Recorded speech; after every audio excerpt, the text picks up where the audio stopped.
Milenio Televisión presenta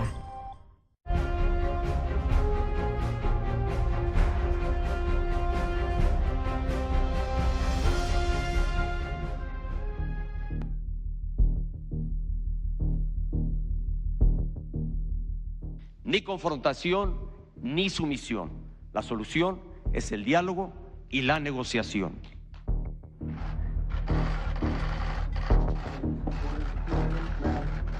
Thank you for being here. Great support.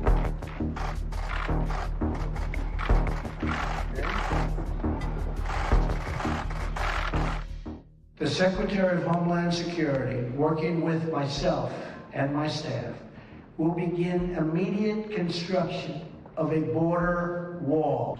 I want to emphasize that we will be working in partnership with our friends in Mexico to improve safety and economic opportunity on both sides of the border. Lamento y repruebo la decisión de Estados Unidos de continuar la construcción de un muro que desde hace años, lejos de unirnos, nos divide.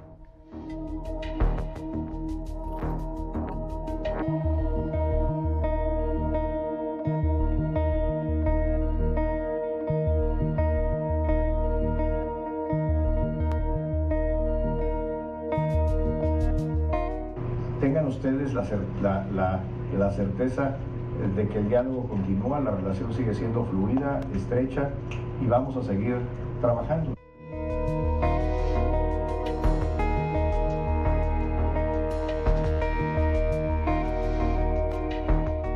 Ojalá y podamos hacerles ver a los Estados Unidos la importancia no de que deje de producir acá o se vaya, sino que al revés, que produzcan más. Trump no es Terminator, es negotiator. There's no final conclusion on exactly how this wall is going to be paid for. It could be on drug cartels.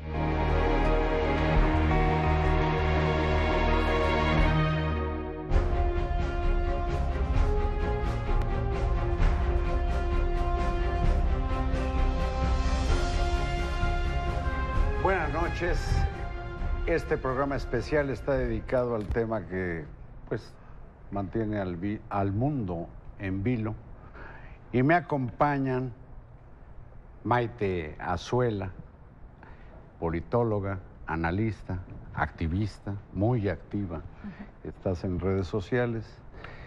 Está el doctor Héctor Aguilar Camín, quien requiere de pues solamente de que ustedes lo escuchen, porque ya sabemos cómo se las gasta.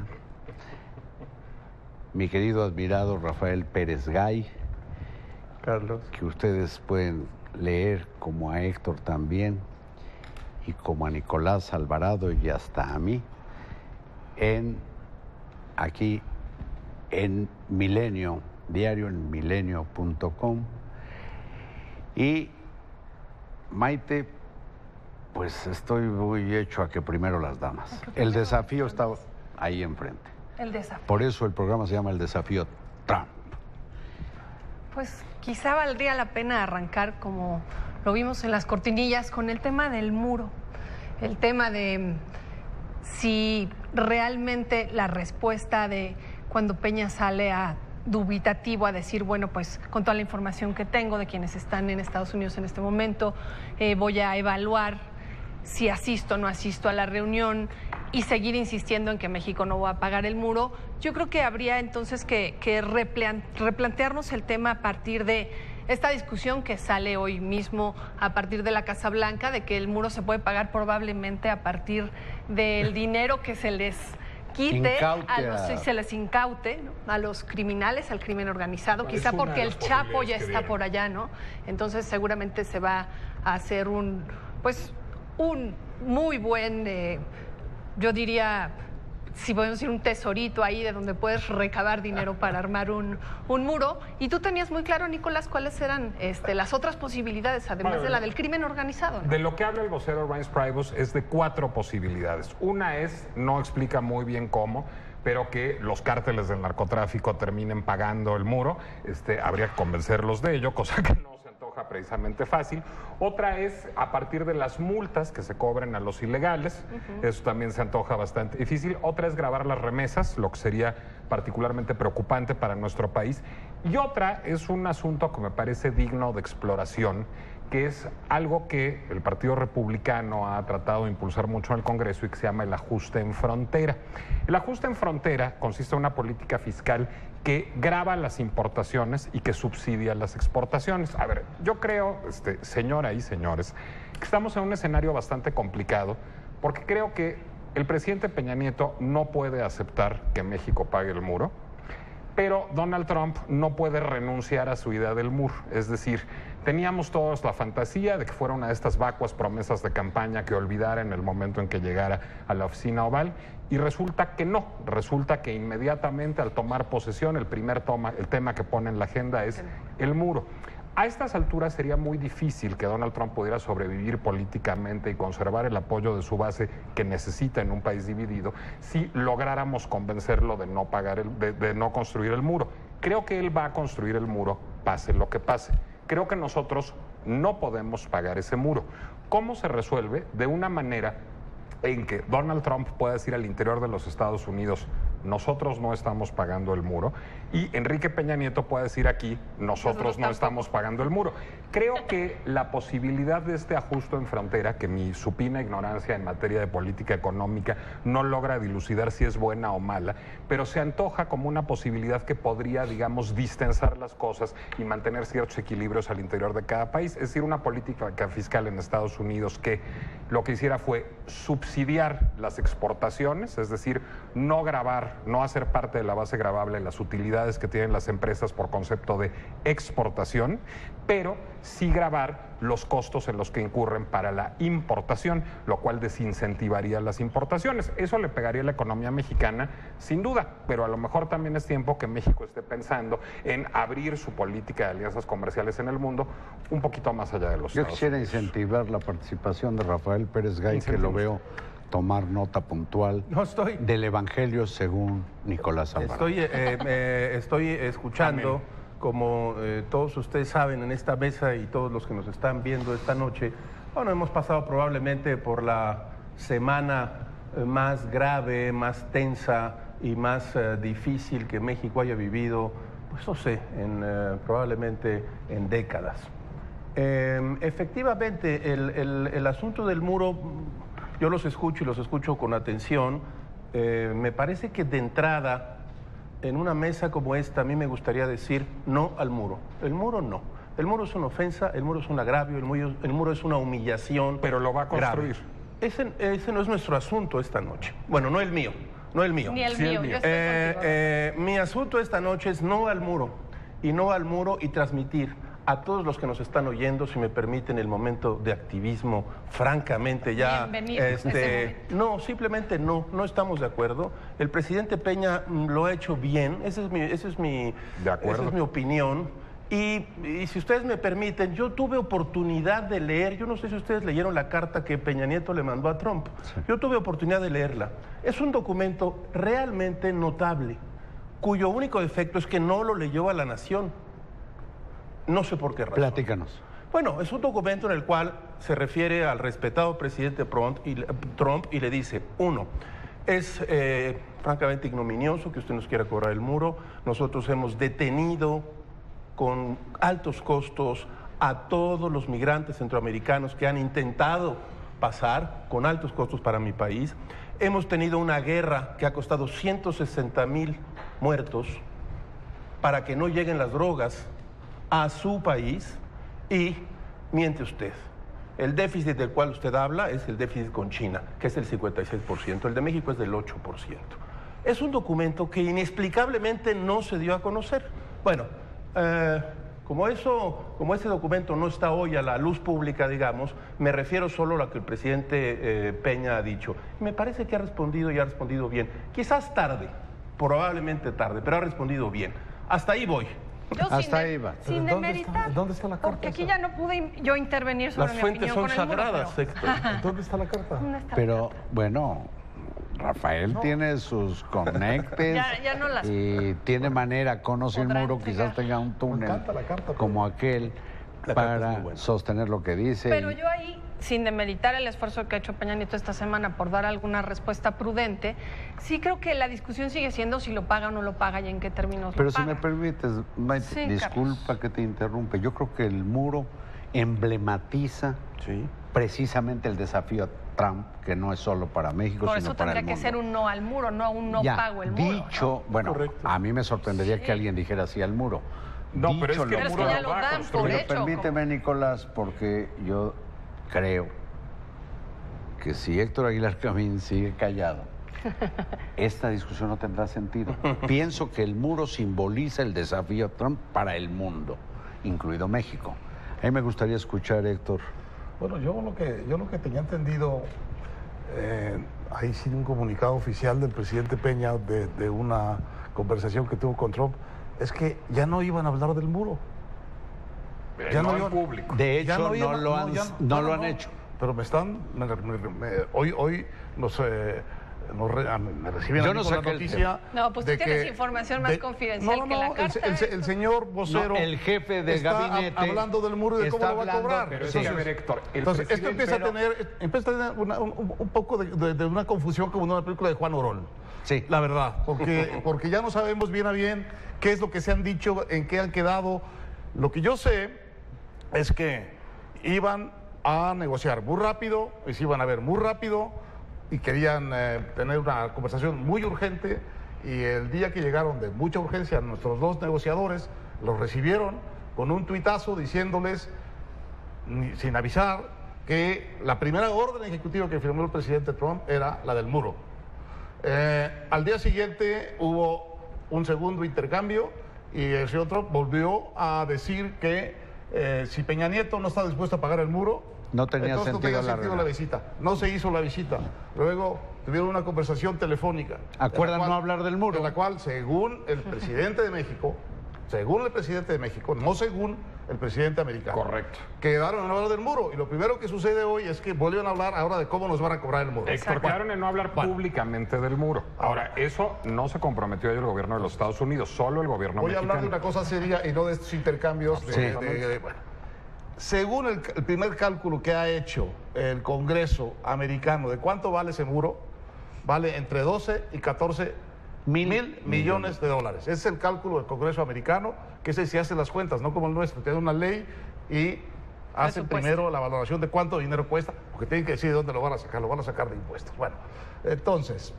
Quizás tenga sentido, de 12 a 14 billones, acotar sin qué es lo que contar- vale una refinería como las que no puede construir México. No tiene nada que ver. Sin contar con lo que les va a costar de mantenimiento, de salarios Personal. al reforzamiento de la patrulla fronteriza y lo que les va a costar en intangibles respecto de lo que ese muro va a detener en el caso de que se haga en términos de intercambio de flujo comercial.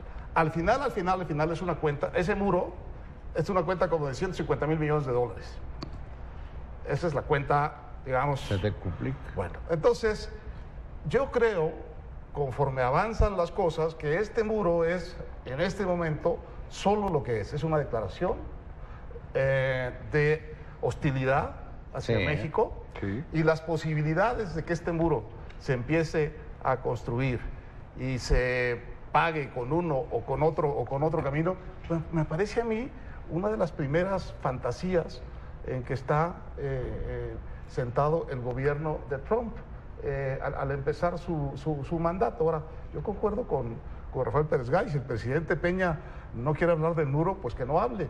Nosotros tenemos que decirle no al muro, porque significa todo lo que hay de discriminación y de riesgo para mexicanos en Estados Unidos de parte de este presidente, que sí tiene una muy clara discriminación racista y xenófoba contra los mexicanos y México. Pero la pregunta es, ¿podemos evitar la construcción del muro? Bueno, yo creo que tendríamos que intentarlo. No creo. Tendríamos que intentarlo. No sé si no hablando de ello lo consigamos. Y sí creo que el gobierno tendría que empezar a abordar el tema no solo desde la postura de no lo pago, sino de la postura de todas las implicaciones que tendría un muro como ese y los costos que tendría para Estados Unidos un muro como ese, que es un poco lo que yo sí siento que le ha faltado tanto en la carta, que no he tenido la oportunidad de tenerla en mano, pero por lo que tú nos cuentas, Rafael, como en el discurso que Peña ha dado. Y aquí hay más temas en el muro que no tienen que ver necesariamente con el costo. Los tratados de límites territoriales, los compromisos binacionales, de cómo se respetan las fronteras. Ahorita, por ejemplo, ya se ha cambiado la ruta del cauce del río Bravo. Entonces, ¿a través de dónde va a cruzar el muro? ¿Cómo va a pasar? Hay parques binacionales que comparten las fronteras.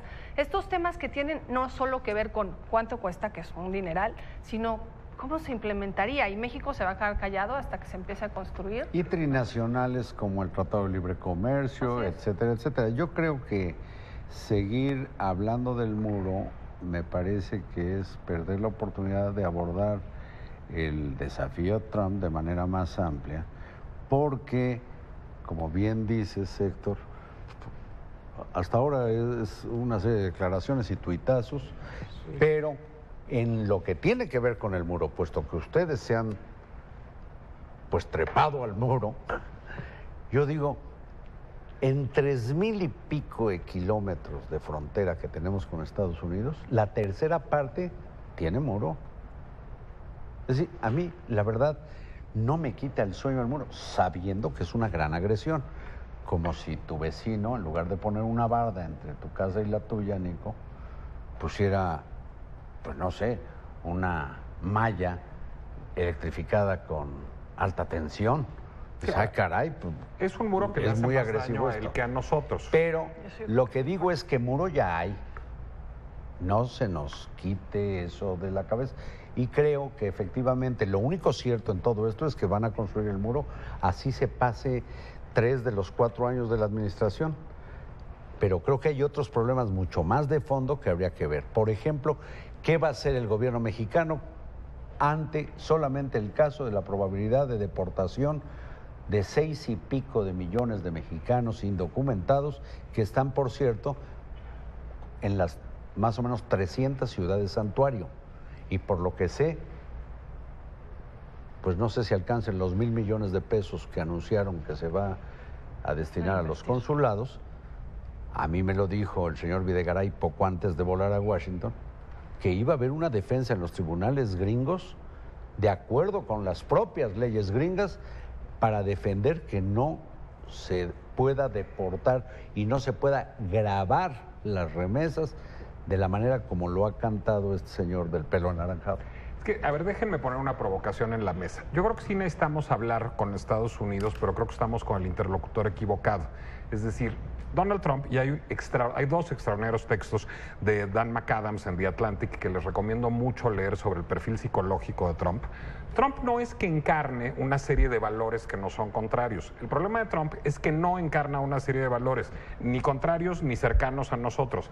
A él le interesa, digamos, el arte de la negociación por la negociación misma. Así a él le se interesa, llama el libro que escribió en el 87. Por eso lo estoy citando. A él le interesa ganar a como dé lugar. No le importa ganar qué, le interesa ganar.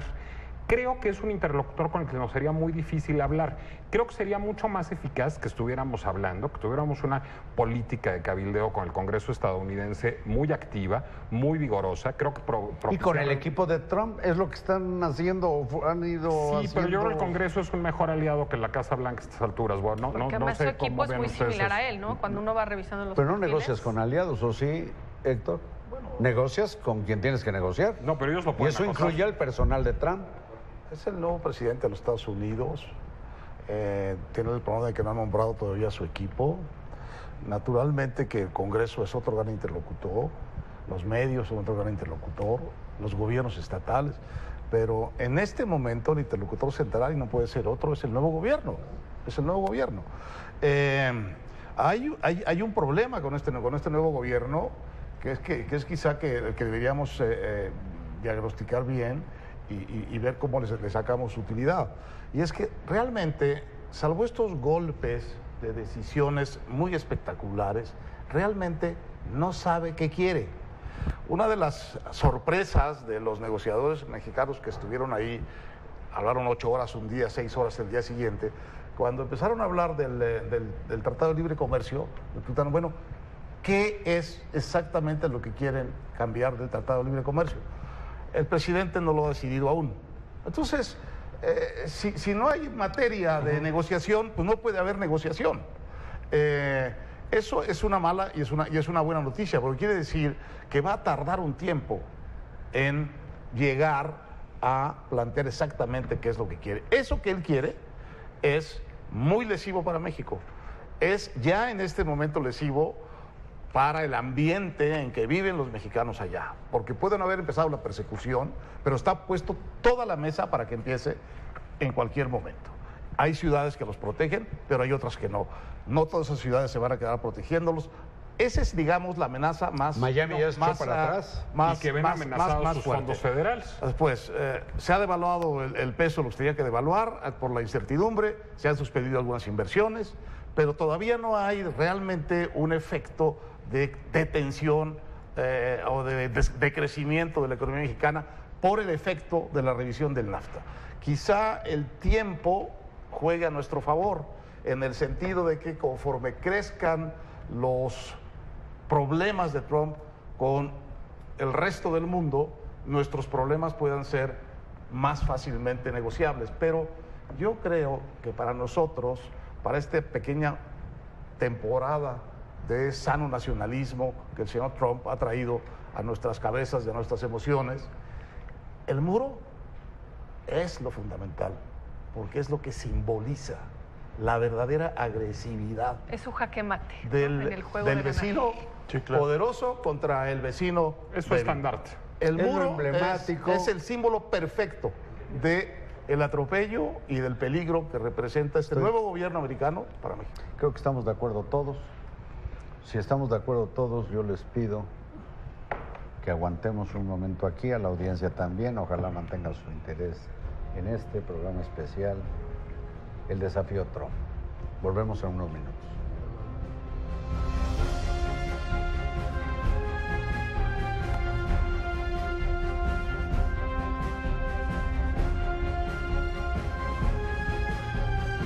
Un Minuto contra el Cáncer presenta nuevas guías médicas para la prevención y concientización. Información detallada, precisa y de fácil lectura, con temas como sobrevivir al cáncer, miedo a la recaída, alimentación, tratamiento, genética, aspectos psicológicos y más. Encuéntralas cada mes en Milenio Diario y descárgalas gratis en unminuto.org/guía médica.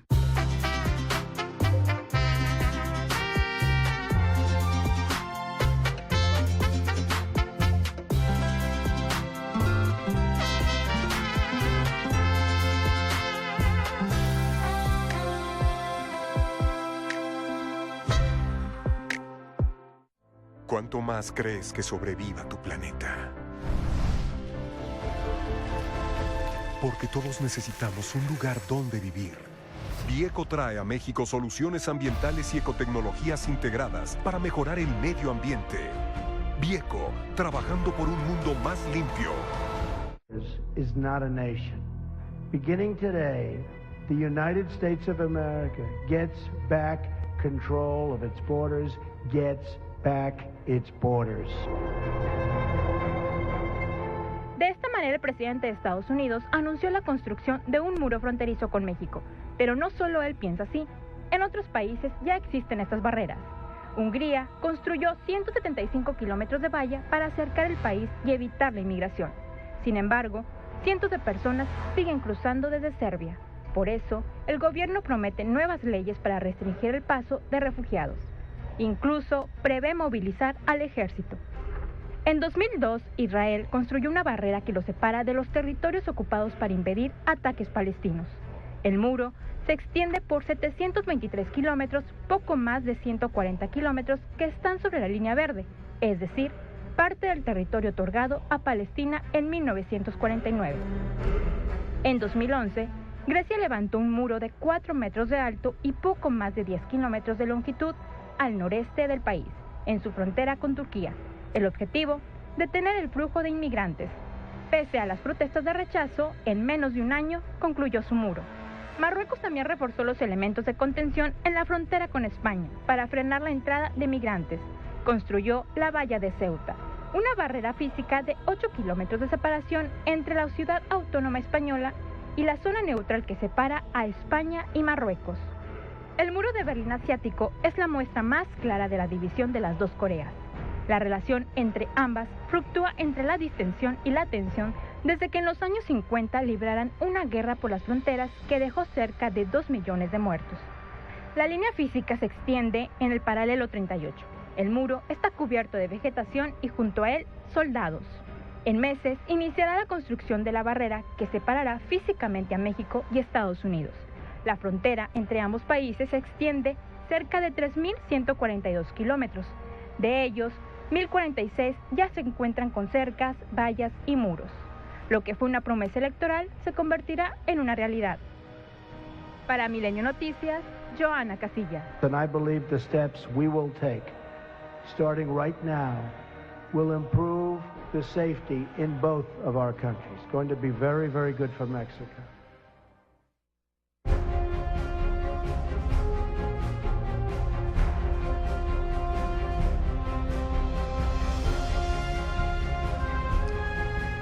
Sí, se acepta que el desafío Trump, que para mí sigue siendo un desafío, pues, para casi todo el mundo. Yo creo que lo que dijo Héctor en el fragmento anterior, de que la indignación que provoca, y fue el incidente que hizo que no se diera el encuentro entre presidentes por el tuit de este sujeto, pues ha desatado una especie de nacionalismo, pero también como que de patrioterismo que a mí no me gusta nada. A mí sí me gusta muchísimo. ¿Sí te gusta? Sí. ¿Te vas a envolver en la bandera?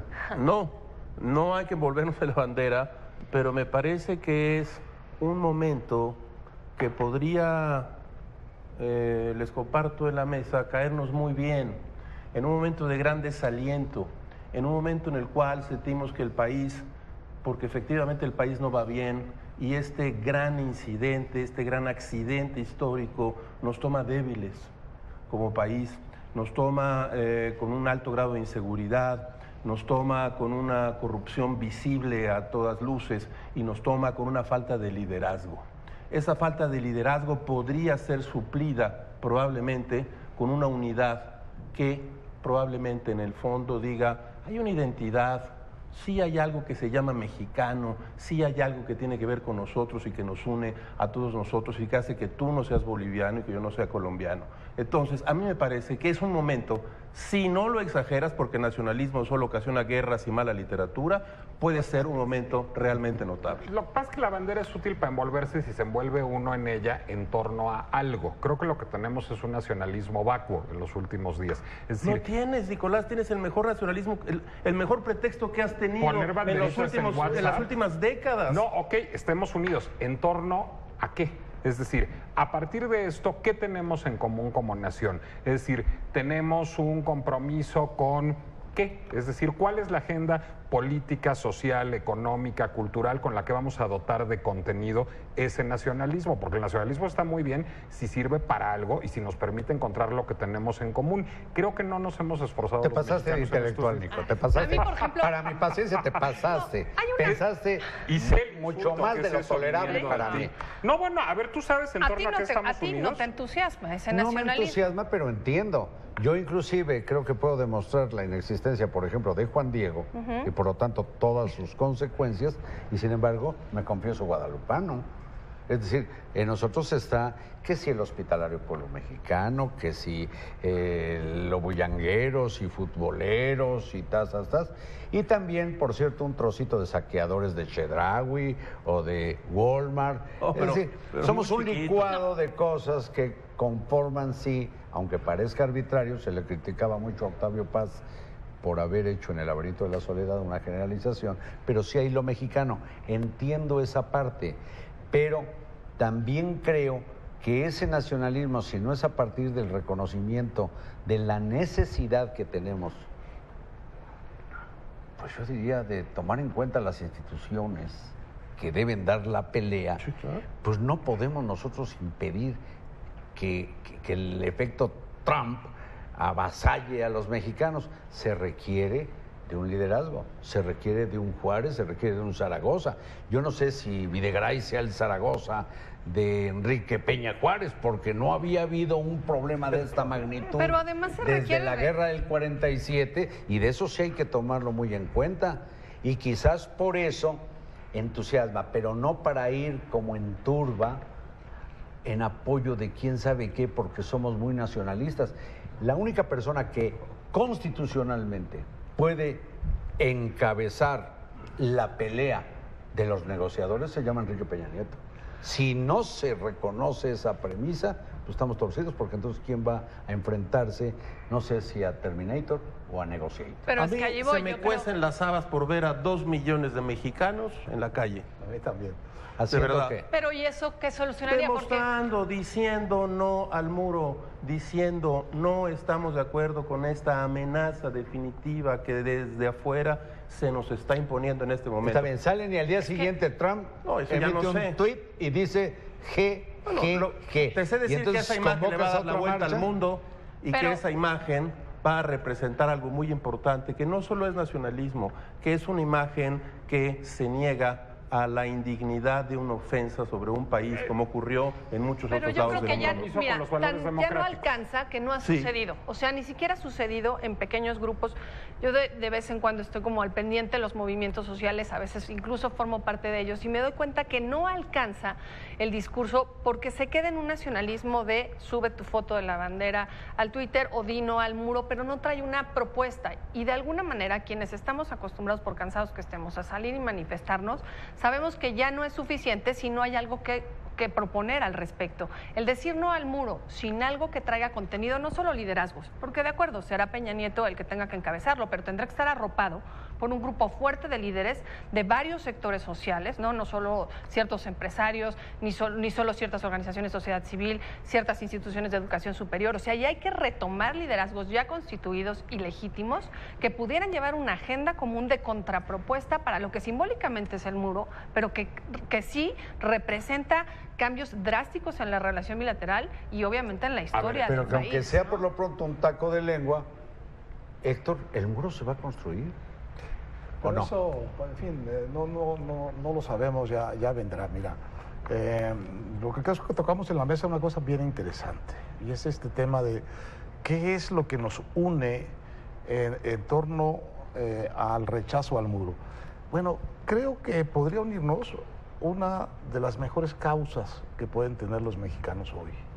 Una causa, digamos, inobjetable y profundamente nacional en el mejor sentido de la palabra. Nos uniría en esta agresión o en esta posición frente al muro reconocer una parte de los mexicanos a los que no reconocemos. Claro que sí.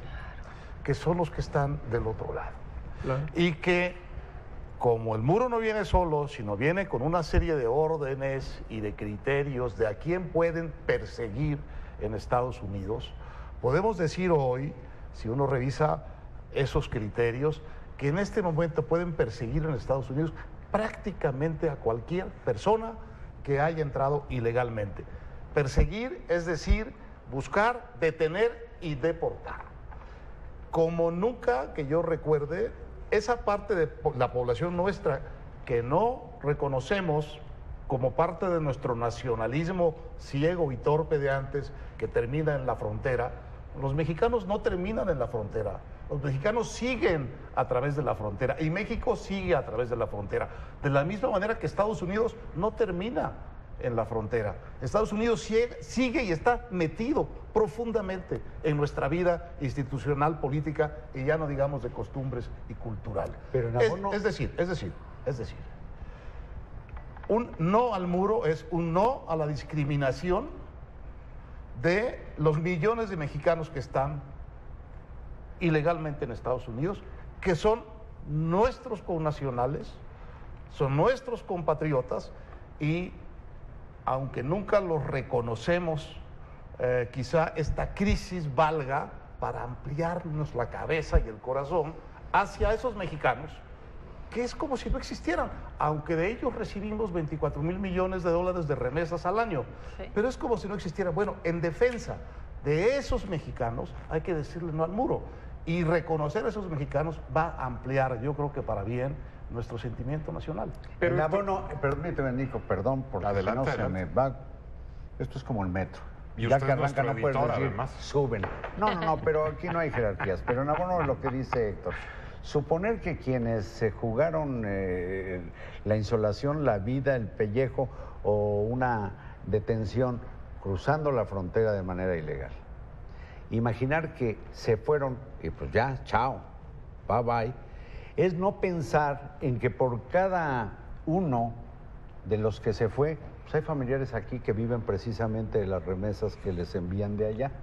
Es decir, el problema no es lo que aportan a México, para no envolverme en la bandera, a México los indocumentados, más que el petróleo, sino a sus familias, a seres de carne y hueso concretos, a mujeres, a hombres, a hijos, a estudiantes, en México, y que deben ser significativamente más que los 6 millones y pico que según Milenio hay indocumentados en 300 ciudades santuario de los Estados. Es que esa es una negociación a dar. A ver, va a ser el muro de todas maneras. Intentemos que no grabe las remesas, porque grabar las remesas sería gravísimo para los mexicanos que viven allá y para los mexicanos que viven acá. Entonces, yo prefiero que hagan una reforma fiscal que desincentive la importación y subsidie la exportación y buscar otros socios comerciales para México, cosa de la que debemos ocuparnos activamente, a que graben las remesas, porque eso va a generar un problema para los mexicanos que viven allá y para los mexicanos que vivimos acá. Yo sé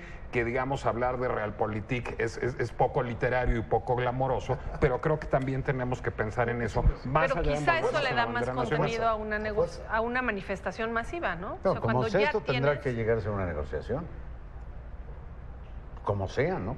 No, bueno, pero es imposible que sea de otra manera, a menos que vayamos con esos 2 millones bien armados, bien pertrechados. Hoy leía yo en The Economist un texto extraordinario, un reportaje hecho en Tijuana, en donde los tijuanenses lo que dicen es, a ver, muro, pues hay partes de la frontera que tienen muro y de todas maneras vamos a encontrar la manera de pasar. Ese no es el problema. Es decir, el muro, la carga simbólica del muro es terrible, estoy de acuerdo, pero el problema práctico es que no se graben las remesas. El problema práctico es que no se deporte a los mexicanos que viven en Estados Unidos. Es decir, el problema práctico es proteger a los que están allá y ver que no se nos genera un problema económico grave aquí. Y sí necesitamos una política de alianzas y de búsqueda de socios comerciales ultra vigorosa en este momento. Yo creo que hay que, la circunstancia esta hay que pensarla, para pensarla completa, viendo hacia México, viendo hacia Estados Unidos y viendo hacia México también, un poco lo que tú decías. Si algo podemos pensar que es benéfica de esta crisis que produce Trump, es de que nos pone frente a nosotros mismos, nos pone frente a nuestras carencias, a lo que nosotros no hemos hecho, a lo que hemos hecho mal, echados, digamos, un poco en la hamaca del libre comercio, y de estos mexicanos que van, se juegan la vida, hacen un esfuerzo terrible, en muchos sentidos son lo mejor de la nación. Sí, claro. Por lo menos en el sentido del coraje, de la valentía. Son en muchos sentidos lo mejor de la nación y no los vemos.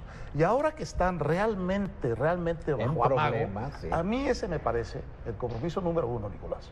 No el económico será un problema muy grande de México, pero de solidaridad, de derechos humanos, de integridad como nación, yo creo que el reto número 1 es hacer el pleito contra la discriminación y la persecución. Me mueve más que el muro. Ahora, pues es que eso es lo que está detrás del muro. Pero es que el muro es un símbolo de eso. Ustedes tomen nota de una cosa un tanto triste, para saber bien de qué tamaño es la fibra que toca Trump cuando habla en contra de los mexicanos. Puso una orden para que no pudieran bajar personas que venían de países de mayoría musulmana. Bueno, ha habido no sé cuántas manifestaciones en contra de esto. ¿Han oído ustedes de alguna manifestación por discriminación contra mexicanos en Estados Unidos? Sí, pocas, pero sí. Debe haber más. debiera haber más. En muchos y debiera sentidos. haber acá en México. En muchos sentidos. Muchas en decir, Mira, tenemos muchos aliados para negociar la parte económica. Pero yo creo que no tenemos muchos aliados para hacer un frente en contra de la discriminación mexicana. El mexicano para efectos prácticos está empezando a aparecer en este discurso de Trump como el judío designado. Sí. Realmente es una sensación muy desagradable, pero en eso estamos realmente solos y nuestros compatriotas en Estados Unidos están también bastante solos. Y hay que hacer, digamos, un movimiento nacional, institucional, gubernamental y de la sociedad civil que sacuda, para tomar nota de esto y acudir en protesta. Contra esto sí hay defensa, hay muchas defensas. La primera defensa importante que hay son los propios tribunales americanos contra estas leyes que en tantos sentidos violan códigos elementales de derechos humanos, de muchas cosas. Bueno, decirle no al muro, para mí quiere decir decirle no a esto, y eso me parece que sería una gran causa nacional y nacionalista, entendiendo que el nacionalismo es un licor tóxico y que hay que tomarlo con dosis con gotero. O a lo mejor hay que tomarlo con un buen mezclador, y a lo mejor el buen mezclador puede ser también la construcción de una imagen distinta de México en el extranjero y particularmente en Estados Unidos. Es decir, un poco lo que es muy difícil a partir de las precariedades que arrastramos desde hace... No creo, a ver, porque México... Es muy difícil construir una imagen positiva en un país lleno de negaciones o de factores negativos. No, a ver, somos una potencia cultural y eso sí lo somos hace mucho tiempo y lo seguimos siendo. Y somos un país que está activo y vigoroso en términos culturales, y no estamos comunicando eso. Si yo soy culto en España, en Italia o en Portugal, yo diría, pues qué padre este rasgo cultural de un país donde el 98% de los delitos no tiene consecuencias. Pero mire, la cultura podrá tener su poder de articulación, pero yo creo que hay un punto que es clave y que además a Trump debe de importarle, que es qué representan estos mexicanos que ya le dan cara y emoción y corazón al no al muro, ¿no? Y representan el 8% de su Producto Interno Bruto. Es decir, eso es lo que tendrán que hacerle ver los negociadores mexicanos. Y el 8% no es cosa menor. No es desdeñable. O sea, creo que mientras pudiéramos transmitir los que estamos de este lado y los que estamos de allá, que eso le va a costar a Estados Unidos. No es, la verdad, un reto menor poderte deshacer, sino el 8%, porque supongamos que una gran parte de ellos son legales allá, pero una parte no lo son, y representan entonces, pues, uno de los blancos de Trump para decir quítalos de aquí, les empodera saber que son un valor económico para esa nación. Pero el interlocutor... Y creo que habría que saberlo comunicar. Al Congreso, sobre todo. Ahí es donde yo digo, yo no creo que un Congreso dominado por el partido de Trump, Nico. No es el partido de Trump. El Partido Republicano está el partido en el que se trepó Trump. Sí, pero hay una gran ala del Partido Republicano que no estuvo de acuerdo con la candidatura de Trump y que no está de acuerdo con Trump y con el cual se podría construir una mayoría entre los demócratas. No, bueno, hay que ¿tú luchar qué piensas, Rafael? Porque te noto como que estabas anotando asteriscos a cosas que no te gustaron de Héctor. Creo que estamos tocando un punto muy importante en la mesa, es decir, cómo ofrecer, yo lo decía hace un momento, este accidente histórico, como yo le llamo, esta catástrofe, nos toma justo cuando estamos muy débiles. No podemos mostrar hacia afuera la imagen de un país que no tenemos.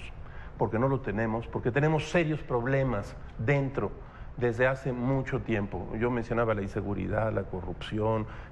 No podemos mostrar, estoy convencido de que somos una potencia cultural, pero no es suficiente para sentarte en una mesa de negociación. No somos un país de violadores y delincuentes, eso no somos. No, desde luego que no. Esa es una postura racista, esa es la locura de este barbaján que ha llegado por una desgracia a la presidencia de los Estados Unidos. Pero no tenemos, aceptémoslo también, con qué sentarnos a una mesa a decir, miren ustedes, vengan a este país que tiene un Estado de Derecho bien puesto, que tiene una organización social que va luchando contra la desigualdad y que la va derrotando. No tenemos.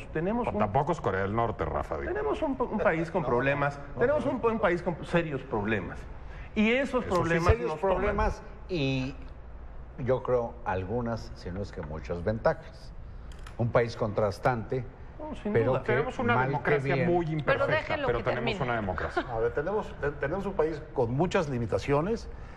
Si lo comparas con los mejores países del mundo, que es donde México se ha puesto para bien. Se ha puesto a la OCDE a medirse con eso. Con y hace esos muy bien. 29. Y entonces sí sales muy mal. Ahora, con los demás, quién sabe. No, Es Corea y Cuba, pues, es la probablemente estamos tercera un poco economía mejor. del mundo. Sí. Entonces, bueno, pues estás muy mal económicamente, sí, comparado con los 12 superiores. No, tenemos Pero una por democracia encima muy de imperfecta, otros pero es una democracia. 170 y tantos países. Por eso, depende de qué quieres, ¿no? Si quieres ser Dinamarca, pues te falta. No, pues sí queremos. No quiero ser 500 Dinamarca, quiero que aparezca Yo sí Javier quiero. Duarte. Quiero que aparezca Javier Duarte. Quiero que el señor Borges pase por donde tiene que pasar. Quiero que los gobernadores priistas pasen por donde tienen que pasar porque se han saqueado de un modo vergonzoso. No, yo estoy de acuerdo. Quiero pero quiero que haya que nos hemos metido en una guerra de 160,000 muertos y unos tantos desaparecidos. yo estoy de acuerdo, pero si no ustedes estás- me van a decir que eso no es un país con problemas, no sé comparados yo con creo que quién. es una ¿Por qué democracia con pluralizas? grandes Yo problemas. estoy Yo contigo. tampoco. Oye, Dice pero no es Héctor, Haití, Rafa. A ver, pero- si les parece, si hay en con qué este construir un punto discurso hacia el caliente exterior. y en lo que yo trato de que Nicolás Que se y sigan Rafael peleando. no lleguen a las manos, vamos es a mi un padrino. corte, pero yo quiero regresar dejando planteada aquí una, pues, te diría una provocación.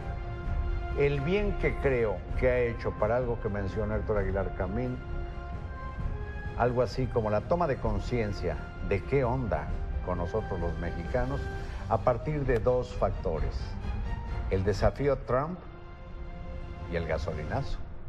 Volvemos.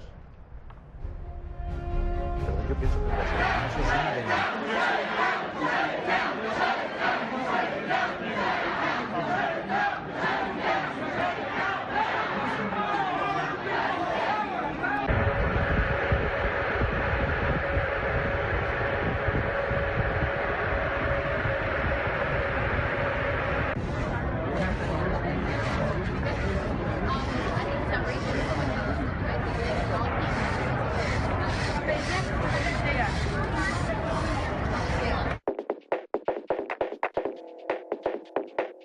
En la afición de Milenio, Rafael Ocampo, Carlos Guerrero, Jackie Félix, Héctor González Villalba, Román Revueltas Retes. Milenio Diario, periodismo con carácter.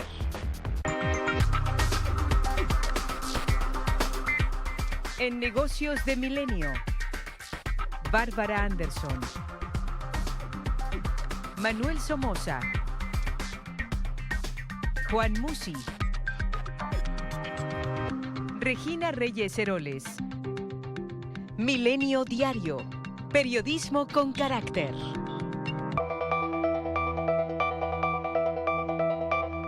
En Política de Milenio, Ricardo Alemán, Gil Gámez, José Luis Martínez, Agustín Gutiérrez Canet. Milenio Diario, periodismo con carácter. With myself and my staff, will begin immediate construction of a border wall. I want to emphasize that we will be working in partnership with our friends in Mexico to improve safety and economic opportunity on both sides of the border. Lamento y repruebo la decisión de Estados Unidos de continuar la construcción de un muro que desde hace años, lejos de unirnos, nos divide.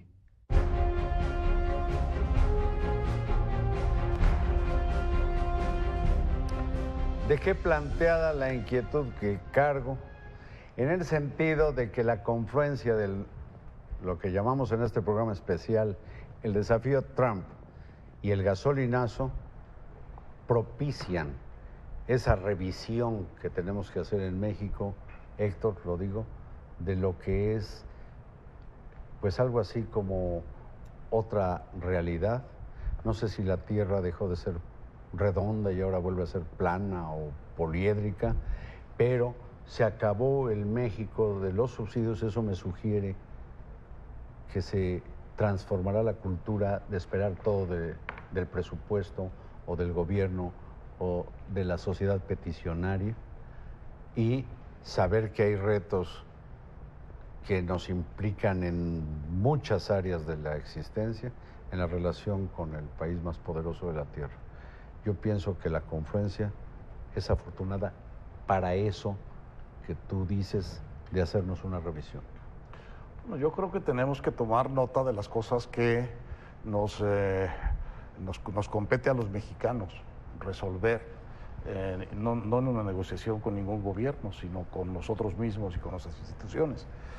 Tenemos un problema de inseguridad y de violencia brutal en este país, y que tiene mucho que ver con la guerra contra las drogas, que tiene su origen en una presión americana. Es por eso por lo que empezaron a construir ese muro, es por eso por lo que hay esta idea de que los mexicanos son lo peor que hay, porque son drogadictos o llevan drogas, etcétera. Tenemos este problema. Tenemos un problema muy grave de corrupción y de falta de transparencia y de dispendio de los recursos públicos, y como dice Rafael, en un grado que resulta cada vez más intolerable. Por cierto, yo en eso veo un buen síntoma de una cierta revuelta moral que puede acompañar muy bien los cambios institucionales. Y ahora nos ha hecho muy claro esta crisis posible del NAFTA, el problema de que nuestra economía, que no es de exportación, nos sirve. No solo nos sirve, sino que decrece. Y nuestros salarios, que no son los salarios formales de la parte de la economía que funciona, son muy malos. No hemos, digamos, construido la economía interna que sería equivalente a la de la economía NAFTA, y haría de México un país mucho más robusto económicamente, y una sociedad mucho más equilibrada y una calidad de empleos mucho mejor. Y finalmente tenemos este desafío que a mí me parece cada vez más importante, de reconocer el verdadero tamaño de México e incluir en ese tamaño de México a los mexicanos que no están en México, que están en Estados Unidos. Y sus familias que dependen de ellos y aquí. Las familias que dependen acá, y las familias que viven allá, que no tienen dependientes aquí, y que conforme pasa el tiempo, si pones todo junto, los mexicoamericanos, los mexicanos legales y los mexicanos ilegales, son la minoría que en el año 2050 va a ser la mayor de Estados Unidos y la decisiva en muchos estados y en la vida política y cultural de ese país. Yo creo que nos falta recordar otra cosa también, y que es importante, que es que mal le pese a Donald Trump, Estados Unidos, también imperfecta, pero también es una democracia, y es una democracia que por tanto tiene un sistema de contrapesos. Es decir, el Congreso está ahí como un contrapeso, los partidos están como un contrapeso, los medios están como un contrapeso, es decir, los tribunales. Una cosa es lo que quiere hacer Donald Trump, y tiene órdenes ejecutivas para hacer bastantes cosas, pero otra cosa es lo que podemos acotar a Donald Trump negociando con otras instancias, y eso habría que recordarlo de manera muy importante. Es decir, porque parece que tuviéramos también la fantasía de que de pronto Estados Unidos empezó a ser gobernada por Mussolini, y aunque él quisiera ser Mussolini, no es Mussolini. Sí. Y sin negar la dificultad que enfrentamos ahora, sí creo que se abren áreas de oportunidad, porque a veces uno no se revisa a sí mismo hasta que está con el gigante, ¿no? Y el pie del gigante muy cerca de la cabeza. Y coincido con los temas que planteó Héctor, quizá está en el mismo orden. En seguridad tenemos ya aquí muy cerca la posibilidad de que se normalice la militarización, por ejemplo, del ejército en las calles, un poco dándole seguimiento a esta lucha contra el narcotráfico, y quizá no vaya a ser la solución correcta. Ojalá estemos a tiempo de ratificar, de ver cómo sí se le da garantías al ejército, pero sin que se normalice su presencia, como si se requiriera en todos los sitios y en todas las circunstancias, no sin está plazos. Planteado así la Yo creo que iniciativa, no Maite. Necesariamente, ¿no? Es esta idea sería de... en condiciones especiales. Es Exacto, para dar garantías. Para darle garantías de seguridad al ejército. Sin que se vadan los plazos. No se está generalizando el patrullaje en el país. Ya debatiremos. No, yo ya conozco tema tu a fondo, posición, pero y será materia de otro programa. Será materia de otro programa, pero creo que ahí tenemos aquí enfrente un tema para debatir en términos de seguridad. El Sistema Nacional Anticorrupción, que está además ya muy avanzado, sí creo que todavía podría llegar más lejos, ser más profundo, en donde ahí sí la demanda ciudadana, esta bandera en la que nos podemos todos envolver y subir a nuestro perfil, tendría que ser una exigencia gubernamental para que haya una tarea realmente seria en términos de cómo vamos a abatir la corrupción, por lo menos desde el gobierno federal, y después te vas a los gobiernos locales, que es donde más evidente se ha hecho, ¿no? Y en términos de Tratado de Libre Comercio, Nicolás decía, bueno, ¿cómo podemos negociar con otros aliados, otras instituciones? Yo pensaría además cómo podemos diversificar ese comercio. Lo cual trae sus costos. Países. No es lo mismo traer maíz de Oklahoma claro o de que Nebraska que traerlo de Brasil o de acuerdo, o de Asia. Pero a ver, hoy ya existen 12 tratados internacionales muy similares al NAFTA con otros países, y la verdad es que se les ha sacado nulo provecho, porque la inercia fue, bueno, pues tenemos al vecino del norte todopoderoso, importa todo lo que sea posible de ahí y dejamos de ver otras posibilidades. Fue como el petróleo, se pusieron demasiados huevos en una canasta, ¿no? Todos los huevos en una canasta. Es el mejor mercado del mundo al lado porque vas a ir a buscar claro, al segundo. Ya si te cierran la puerta, bueno. Saltillo a Budapest. Carlos, que estuvimos juntos en esta mesa. Es un momento de ver a Cuba. Es un momento de ver a China, es un momento de ver a Canadá. Es un momento, yo creo, sobre todo, a mí me gustó mucho lo que dijo el doctor Aguilar Camín, que normalmente no me gusta nada de lo que dice. No es cierto. De vernos a nosotros mismos. Exacto. Yo prefiero que haya una revisión nacional en el mejor de los sentidos de los mexicanos hacia sí mismos, que estar viendo si dejó su corazón en San Francisco o cómo está la vida ahorita en La Habana o qué diablos con eso que le llaman Beijing, y yo le digo Pekín porque no hay perros beijingueses. Oigan, y yo no acabé y sé que los voy a hacer brincar, pero es una oportunidad también para ver qué parte de la negociación del Tratado de Libre Comercio fue demasiado condescendiente, por ejemplo, en términos de protección del medio ambiente y sustentabilidad en el país, cuánto nos ha costado, eso qué inseguridad ha generado. O sea, también hay que revisar. Y con Trump que le vale sorbetes y respira. Etanol. Yo quiero que toques con una arenga contra el muro, porque yo... No, miren ustedes. Rafael tiene una centi de arenga preparada desde antes. Es que quiero abundar, agregar y añadir algo a la muy precisa enumeración que ha hecho Maite, que es la siguiente. El gobierno mexicano, pienso que debe escuchar a sus mentes brillantes. Hay en México, y coincido contigo, Nicolás, gente muy inteligente, que desde hace tiempo viene anunciando, diciendo, hablando, escribiendo. No solo hablo de los periódicos, hablo de institutos de investigación. El gobierno, el presidente de la República, su equipo debe escuchar a estas mentes brillantes. Me enteré leyendo, casi por una casualidad, el libro de Krause, de Democracia en Construcción, de que fue José Gorostiza el que redactó la carta de Lázaro Cárdenas en 1938 y el que escribió el discurso. ¿Qué quiero decir con esto? Hay que escuchar de verdad a la gente inteligente y no encerrarnos solo en términos técnicos, que es muy peligroso, sino abrir y escuchar, ver y tomar decisiones después de eso. Los gobiernos no solo están constituidos por sus gabinetes, sino por las élites cultas de su país. Eso es lo que yo creo, y me parece que el gobierno de Peña Nieto debería casi tener como una tarea decir a quién vamos a oír esta semana y sentarse con ellos y luego de eso tomar alguna decisión. Esa es la arenga que yo quería. Terminamos, si les parece, este programa especial. Muchas gracias, Maite. Gracias. Con una arenga. Rafael, te vi en la barricada y te tomo la palabra. Correcto. Vámonos todos a la barricada. Te pido que seas el primero con el que hable el gobierno de la República. Gracias, Héctor Aguilar Camín, Nicolás Alvarado, muchas gracias. Muchas gracias a ustedes y buenas noches.